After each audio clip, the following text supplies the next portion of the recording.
పోలవరానికి నష్టం మాత్రం జగన్ వల్లేనమ్మా. మరి పోలవరం ద్వారా డబ్బులు సంపాదించాలని చూస్తున్నారు చంద్రబాబు అని అంబటి రాంబాబు గారు ఎప్పుడు డబ్బులు సంపాదించేది స్పందించారు ఇప్పుడు ట్విట్టర్లో.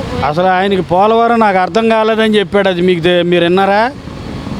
అంబటి రాంబాబు గారు పోలవరం ప్రాజెక్ట్ అంటే నాకు ఇంతవరకు అర్థమే కాలేదు అని చెప్పాడు ఆయన. మరి అలాంటి వ్యక్తి చంద్రబాబు మీద ఇలాంటి అంబటి రాంబాబుకి అలవాటే కదా రాజకీయ విమర్శలు అయ్యి అంతే. ఆయన పోలవరమే అర్థం కాలేదు, ఇంకా దానిలో అది జరిగింది ఇది జరిగిందని ఇంకా ఆయన ఏం చెప్తాడు? మనం ఏమనాలి? ఆయన 2.5 సంవత్సరాలు పోలవరం మినిస్టర్ చేశాడు కదా, ఆ 2.5 సంవత్సరాల్లోనే అర్థం కాలేదు, ఈ 5 ఏళ్లలో కూడా ఇక అసలు అర్థం కాదు. ఇప్పుడు ఎన్నికల ఫలితాల్లో కూడా ఈవీఎంలు అనేవి పనిచేయలేదు, అందువల్ల ఫలితాలు అనేవి ఇలా వచ్చినాయి అని జగన్ గారు పేర్కొంటున్నారు. దాన్ని ఎలా చూడొచ్చు? మీరు పోయినసారి జగన్మోహన్ రెడ్డి గారు గెలిచినప్పుడు ఒక బయట ఇచ్చాడు ఆయన, చూసారా మీరు? ఏమని ఇచ్చాడు? ఈవీఎంలు నేను ఓటేయడానికి వెళ్ళాను, ఫ్యాన్ గుర్తుకు ఓటేసాను, పక్కన వీవీప్యాడ్లో నేను వేసిన అభ్యర్థి పేరు నాకు కనపడింది, అందుకని నేను బయటకు వచ్చాను, లేకపోతే వేరే గుర్తు ఏదైనా కనపడితే నేను కంప్లైంట్ ఇచ్చేవాడిని కదా. అలాగే ఈ 180% మంది ఓట్లు వేశారు, 80% మందికి కూడా ఎవరు ఓటేశారో వాళ్ళ గుర్తే వాళ్ళకి పక్కన కనపడింది, కాబట్టి ఎవరో కంప్లైంట్ ఇవ్వలేదు. ఇవాళ కూడా అంతే, ఇవాళ ఎవరన్నా కంప్లైంట్ ఇచ్చారా? అంటే ఇప్పుడు అలా పోస్ట్ చేసిన దాని మీద లోకేష్ గారు స్పందించారు.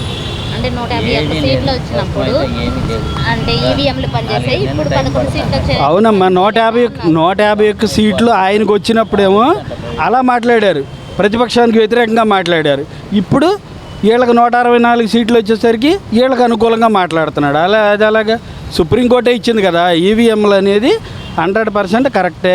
భారతదేశంలో ఈవీఎంల వల్ల ఇబ్బంది ఏమి లేదని ఇచ్చింది. ఈవీఎంల ఇబ్బంది లేదండి. ఇవాళ ఈ టెక్నాలజీలో కూడా నీకు బ్యాలెట్ పేపర్కి ఎక్కడ వెళ్తారు? వెళ్ళరు కదా. ఈ జగన్మోహన్ రెడ్డి గారు చెప్పినా బ్యాలెట్ పేపర్కి వెళ్ళరు, చంద్రబాబు నాయుడు గారు చెప్పినా బ్యాలెట్ పేపర్కి వెళ్ళరు.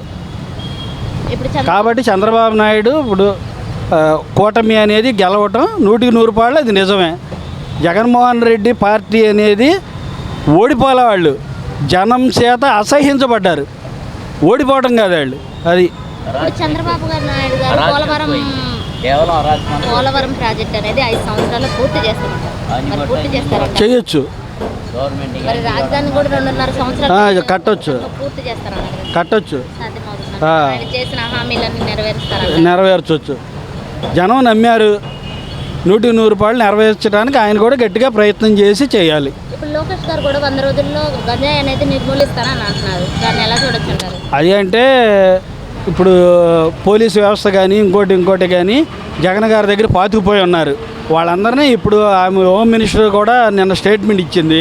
ఎందుకంటే మీకు ఇంకా జగన్మోహన్ రెడ్డే కావాలి అనుకుంటే మీరు ఇలాంటి పనులు చేయడానికి మాత్రం మేము ఒప్పుకోము, మీరు వేరే దారి కూడా చూసుకోండి, మాకు కావాల్సిన ఆఫీసర్స్ మేము తెచ్చుకుని మేము డ్యూటీ చేయించుకుంటామని ఆమె స్పష్టంగా చెప్పింది. ముఖ్యమంత్రి గారు కూడా అలాగే ఉన్నారు. పవన్ కళ్యాణ్ గారు కూడా, డిప్యూటీ సీఎం పవన్ కళ్యాణ్ గారు కూడా అంతే పవర్లో ఉన్నారు. లోకేష్ అయినా ఇంకొకళ్ళైనా గంజాయిని కూడా అరికడతారు. ఇప్పుడు ఈ 5 ఏళ్లలో అన్నీ చెలరేగిపోయినాయి కదా. ఇప్పుడు విజయవాడ టౌన్ ఉందనుకో, ఎక్కడ పడితే అక్కడ గంజాయి దొరుకుతుంది. యువత అంతా కూడా దానివల్ల చాలా ఇబ్బందులు పడుతున్నారు. అమ్మ, రాజకీయంగా అనేది కొత్తగా మినిస్టర్ అయినప్పుడు ఎవరైనా అలా చెప్తారు, 100 రోజులు కాదు 10 రోజుల్లోనే అని చెప్తారు. ఆ 100 అంటే 100నే లెక్కేసుకుంటే ఎలాగా? వాళ్ళ ఒక పీరియడ్ ఆఫ్ టైంలో వాళ్ళు కంట్రోల్ చేయగలుగుతారని వాళ్ళు చెప్తున్నారు. అది మనం వెయిట్ అండ్ సీ.